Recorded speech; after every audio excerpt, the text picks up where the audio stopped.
Halo dulur-dulurku se-Indonesia, selamat datang di channel Cak Cuk. Ya apa kabar rek? Tak doakan sehat walafiat bagi semua dulur-dulur Cak Cuk sa-Indonesia Raya. Amin. Di video pertama Cak Cuk ini akan menceritakan sebuah alur film yang berjudul Burnout. Film ini rilis di tahun 2017 dan disutradarai oleh Jens Gosling. Film ini mengisahkan tentang seorang mantan istri pembalap superbike yang terlibat kasus dengan mafia narkoba. Oke, sebelum kita masuk ke dalam alur film ini, jangan lupa klik tombol like dan subscribe agar channel ini bisa terus berkembang bro. Mantap. Wes, gak usah kesuwen, siap no cemilan, udut, ambek kopi, dan longgo sing anteng.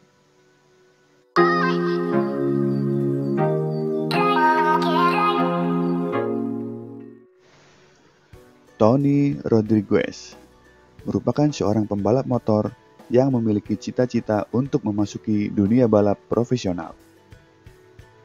Saat race sedang berjalan, tiba-tiba motor Tony mengalami overheat, dan ia pun tak bisa melanjutkan balapannya. Rasa pasrah dan menyesal menyelimuti dirinya. Di saat bersamaan, Mike Peterson datang untuk menawari ia menjadi pembalap profesional. Ia membagi waktunya antara bekerja sebagai operator forklift pada siang hari dan merawat putranya, yaitu Sofyan. Saat setiap kali mantan istrinya, Leila, mencoba mencari pekerjaan, Tony pun mengajak Sofyana pergi untuk menonton balapan motocross. Pada scene ini, kita diperlihatkan di mana Tony menerima penawaran dari Mike Peterson untuk bergabung dengan tim dan menjadi pembalap profesional. Ia pun harus mengikuti tes yang diberikan, dan Tony pun berhasil berada di urutan pertama dalam tes awal tersebut. Dalam salah satu pertemuan terjadwal dengan Leila, Tony bertemu dengan sekelompok anggota geng Gypsy yang dipimpin oleh Jordan keluar dari kediaman Leila. Tony menemukan Leila dalam keadaan babak belur dan apartemen yang berantakan. Dijelaskan bahwa Leila menyembunyikan obat-obatan untuk Jordan. Akan tetapi persediaan obat-obatan itu saat ini telah dicuri oleh mantan pacar Leila. Dan Jordan pun meminta Leila untuk mengembalikan barang itu seharga $50.000. Untuk menenangkan keadaan, Tony mengajak Leila untuk tinggal di tempatnya sementara waktu.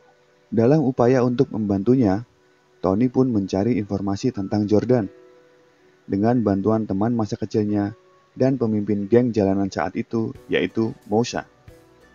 Tony menceritakan kepada Moshe bahwa Leila mempunyai masalah hutang kepada geng Gypsy dan ingin bertemu Jordan. Moshe pun melarangnya karena akan membahayakan dirinya sendiri. Tibalah Tony bertemu dengan Jordan di sebuah bar lokal. Tony bernegosiasi bahwa ini bukanlah kesalahan Leila. Jordan pun gak mau tahu dan meminta Leila untuk melunasi hutangnya. Akan tetapi bosnya, Miguel, lebih tertarik menerima Tony untuk bekerja padanya agar hutang Leila terbayarkan. Tony memenuhi panggilan Jordan untuk datang ke tempat mereka di sebuah studio tato. Tak lama kemudian, ia pun dibawa ke suatu tempat yang tidak ia ketahui. Setelah melihat di sekeliling, Tony mendapati motor Ducati merah terparkir lengkap dengan helmnya. Seseorang pun datang menghampiri dan Tony diberi tugas untuk mengangkut paket narkoba kembali ke studio tato tersebut. Dan ia harus menggunakan sepeda motor dalam batas waktu 2 jam. Sesaat ia pun sempat dikejar oleh mobil polisi, tapi dengan mudahnya Tony mengecoh polisi tersebut. Setelah sampai, Miguel memberi tugas kepada Tony untuk mengangkut paket narkoba ke tempat-tempat yang ditentukan dengan sepeda motor. Hari di mana Tony memulai aktivitas seperti biasanya, melakukan pekerjaan paruh waktunya, lalu pergi ke tempat Mike untuk melanjutkan tesnya. Sesaat ia akan meninggalkan tempat itu, Tony pun mendapati Jordan sedang mencari dirinya. Hari di mana Tony mulai menjadi ojol. Maksudnya pengantar paket.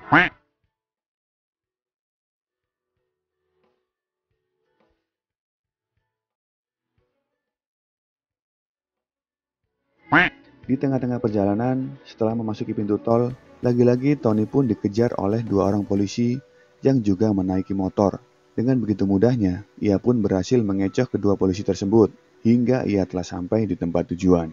Sesampainya Tony di rumah, ia pun berbohong kepada Leila bahwa masalah yang dihadapi Leila telah selesai dengan dibantu si Mosa. Dan Leila pun kembali ke apartemennya. Keesokannya, Tony kembali ke tempat Mike untuk melanjutkan tesnya dan melanjutkan pekerjaannya seperti biasa. Malam pun berlanjut dan ia kembali untuk menjadi seorang kurir. Kali ini, Miguel datang langsung untuk memberi isi paket dan arahan untuk Tony. Melihat Tony sangat kelelahan, Miguel pun memberi obat-obatan kepada Tony dengan alasan agar dirinya tetap terjaga. Ya, obat-obatan itu adalah kokain. Setelah Tony memakannya, lalu ia pun pergi. Pekerjaan baru Tony ini beresiko baik pekerjaan paruh waktunya maupun percobaannya untuk tim sepeda motor, yang pada akhirnya membuat ia gagal pada keduanya. Tony mendatangi klub malam tempat di mana Miguel dan Jordan berada. Mereka merencanakan pengantaran paket berikutnya agar berjalan lancar meskipun kota sedang terjadi kerusuhan. Saat di mana Tony sedang menunggu Jordan, Mosa datang dan menghampirinya. Mosa merasa apa yang dilakukan Tony ini tidak benar. Jordan pun datang dan sempat terjadi adu mulut dengan Mosa. Di bawah jembatan tempat mereka berkumpul, Miguel dan Jordan bergabung dengan Farid, di mana nantinya Farid yang akan memberi arahan kepada Tony. Ya, dan motor yang didapat Tony kali ini adalah motor berjenis off-road atau yang biasa disebut motor trail. Dia akan menjalankan instruksi dari Farid di mana paket itu akan diantar dan melewati kericuhan kota yang sedang terjadi. Sesampai di Gang Mawar, Tony dihadang oleh 2 orang membawa senjata dan menembak motor Tony hingga ia terjatuh. Tony pun berlari saat orang-orang itu ingin merebut tas darinya, dan ia pun berhasil menghindar dan bersembunyi dari kejaran preman-preman itu. Dia mengatakan kepada Jordan bahwa ia terperangkap dan tak bisa kemana-mana, tapi Miguel tetap memaksa Tony untuk segera keluar dari tempat itu dan menuju tempat yang direncanakan. Tony pun berusaha keluar dari tempat persembunyiannya. Jordan pun datang dan membantu Tony untuk keluar dari tempat itu. Di sini aksi tembak-tembakan pun tak terbendung. Miguel pun sempat marah dan mengira bahwa ini adalah perbuatan Farid. Kembali di mana Tony bertemu Miguel di barnya. Miguel menawarkan kepada Tony untuk melanjutkan pekerjaan ini, akan tetapi ia menolaknya dan sesuai kesepakatan di awal. Keesokan harinya, Leila datang menemui Tony dan mengetahui apa yang dilakukan Tony selama ini. Leila berharap agar Tony segera melepaskan pekerjaan itu, dan mereka pun bercumbu karena terbawa suasana. Tiba di mana Tony melakukan pekerjaan terakhirnya sebagai kurir, dan tujuan kali ini adalah di sebuah gudang. Transaksi pun terjadi antara Jordan dan pelanggannya. Setelah menyelesaikan pengiriman terakhir, Jordan mengubah persyaratannya pada Tony. Jordan memaksa ia untuk tetap bekerja sebagai kurir narkoba. Tak terima dan merasa diperbudak, Tony memukul Jordan dengan helm sepeda motornya hingga ia tewas. Dengan perasaan gak karuan, Tony meminta bantuan kepada Mosa untuk membuang tubuh Jordan dan menawarkan aset Miguel untuk melenyapkan Miguel sebagai ancaman. Tony membiarkan dirinya ditangkap oleh Miguel agar Mosa dapat membuntutinya. Kerumitan muncul ketika lalu lintas lokal menjadi penghalang bagi Mosa. Sesaat Miguel sampai di tempat penyimpanan narkoba. Miguel mendapat kabar dan mengetahui dari anggota gengnya bahwa Tony telah berbohong kepadanya tentang nasib Jordan. Tony berusaha melarikan diri dari kejaran Miguel. Namun nahas, ia menabrak mobil saat di persimpangan hingga tak sadarkan diri. Setelah upaya melarikan diri yang gagal, Tony diselamatkan oleh Mosa dan anak buahnya. Miguel pun ditembak mati oleh geng Mosa. Setelah kejadian itu, Tony berkumpul lagi dengan Leila dan Sofiana. Ia pun kembali bekerja sebagai pekerja gudang. Sesaat malam, ia merindukan pencariannya yang menegangkan. Saat Leila dan Sofiana tidur semalaman, Tony pun pergi dengan mengendarai sepeda motornya, dan ia menghasut polisi untuk mengejarnya. Dan film pun tamat. Ya, pesan yang dapat kita ambil dari film ini adalah jangan pernah berhubungan dengan bandar narkoba, bro. Apa maneh gawe narkoba? Wis iku bakal ngerusak mental kita, pikiran kita yang berimbas pada keseharian kita.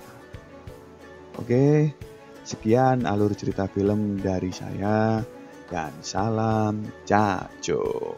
Goodbye.